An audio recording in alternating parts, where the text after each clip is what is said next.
Once upon a time, in a town just like this, snowfall blanketed a time called Christmas, folks wrapped up warm with children in tow, while Santa Claus watched them milling below. Have I told you this one? No. And then we hear it. Ho, ho, ho, ho, ho, ho. It's only me. Parents, children, come join the glee. So me and Holly peg it straight for the door. Dad pipes up, do not open that door. It'll just be the drunk bloke again. But it's too late. And Holly's already there, and she's unlocked it. Then a massive gust of wind knocks her back. And there, standing in the doorway, in a magnificent red velvet suit, Santa Claus.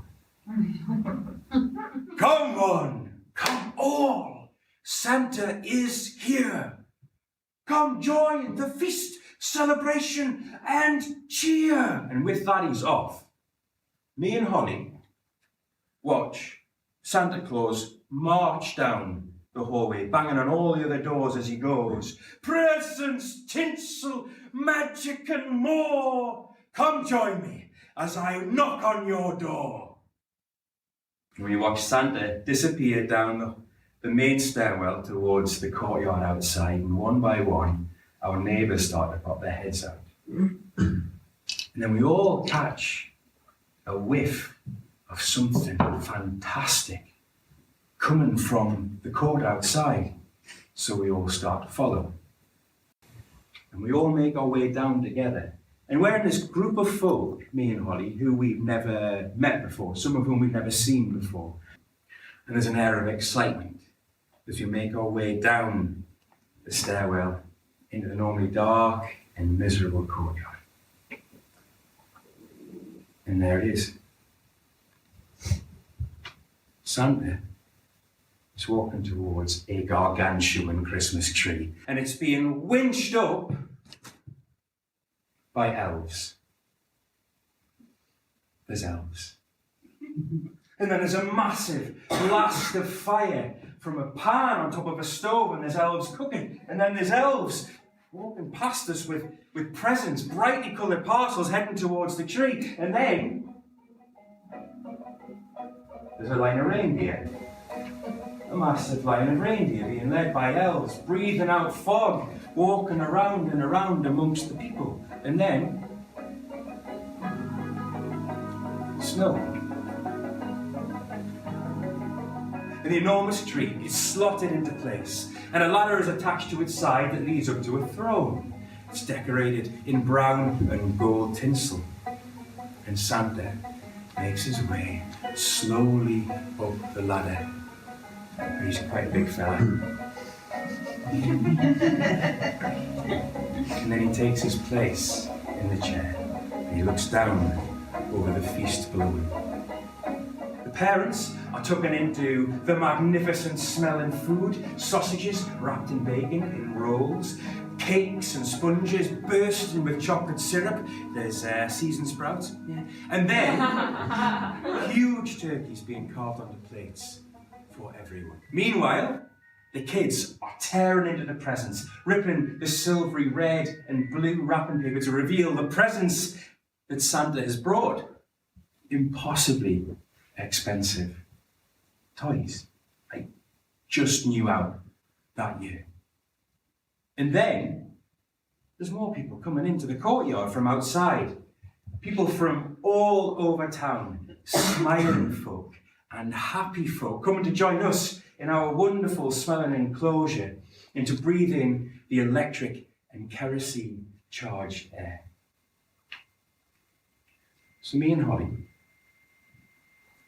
are stood on an ever-thickening blanket of white beneath the throne of Father Christmas, staring out in disbelief at this magical night that's unfolding in front of our eyes.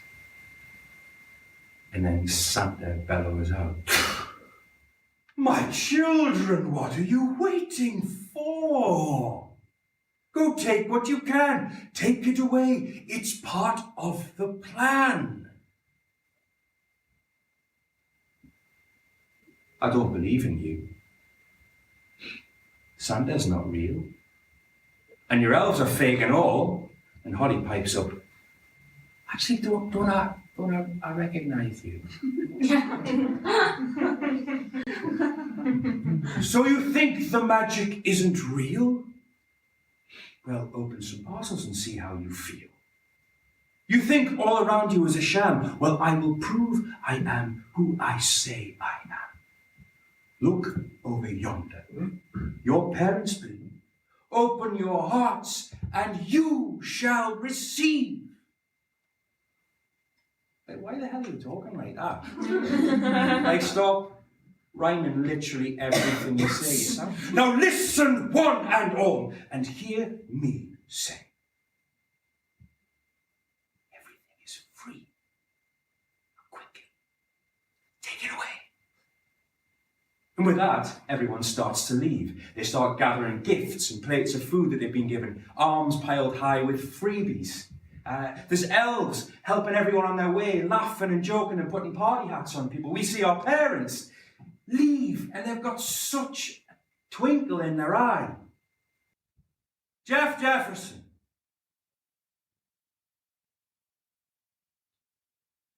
Santa Claus? You need to respond. It's over, fella. Come on. Look, I need you to follow my instructions.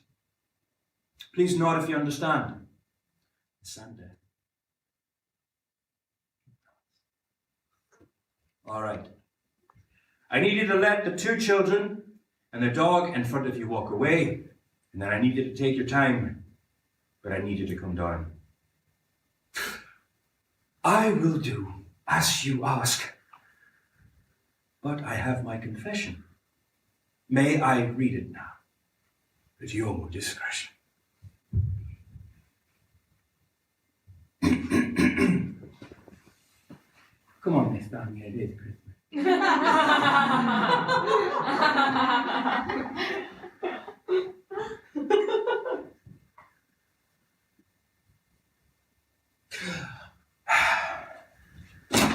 Santa goes.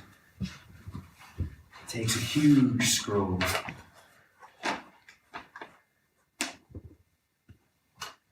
Earlier this week, in a town department store, I played Father Christmas in this same hat and shawl.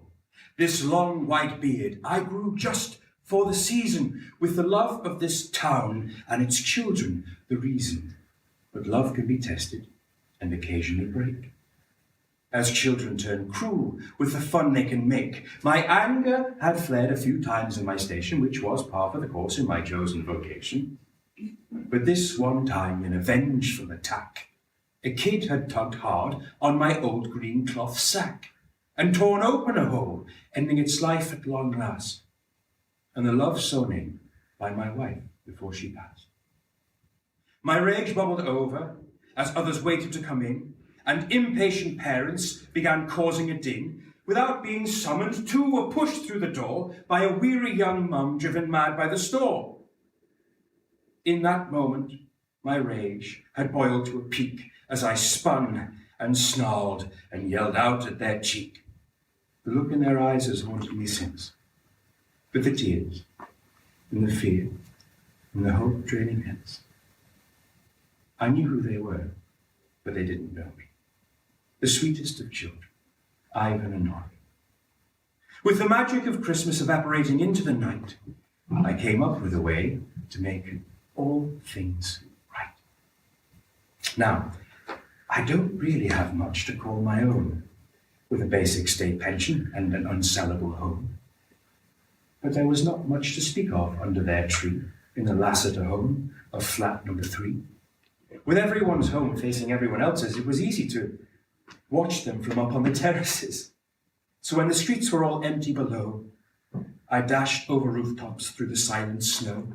I snuck to the mall and took it to task, hidden safe in black pajamas and mask. With security codes I'd stolen hence, I waltzed straight through the security fence, all the way into my Christmas grotto, where the credit card details were stored on the BBC Micro. Everyone who had visited me was stored on disk, their payment details, names, and address. So I went down the list, and I checked it twice. And I decided which of those children had been naughty or nice, like the real Santa did many centuries ago in a tiny village lost in the snow. I took the names of the children that were bad, and I punished their families by stealing what they had. I robbed all their houses and gave it to others, the sweetest of children with nice fathers and mothers. I paid for this night with their credit cards. And although bankrupting them may seem rather hard, it's the rest of the year that concerns me now, as those same rotten folk run amongst in our town. Maybe this will take some of the wind from their sail and make them think twice as I head off to jail. My home has been sold at a much reduced price. So to you, a Merry Christmas, and to all, a good night. And the SWAT team swoop in, and they grab Santa, and they drag him down from his throne. And I don't even know why, but I've got tears streaming down my face. So we just start to kick and punch the back of some copper's jacket. And we get pulled back and held by the stairwell, and we watch as 5 policemen, told he was a big lad, carry Santa horizontally with his beard wafting in the wind. And they throw in the back of a van. And just before the doors shut, he just manages to throw us a little wink.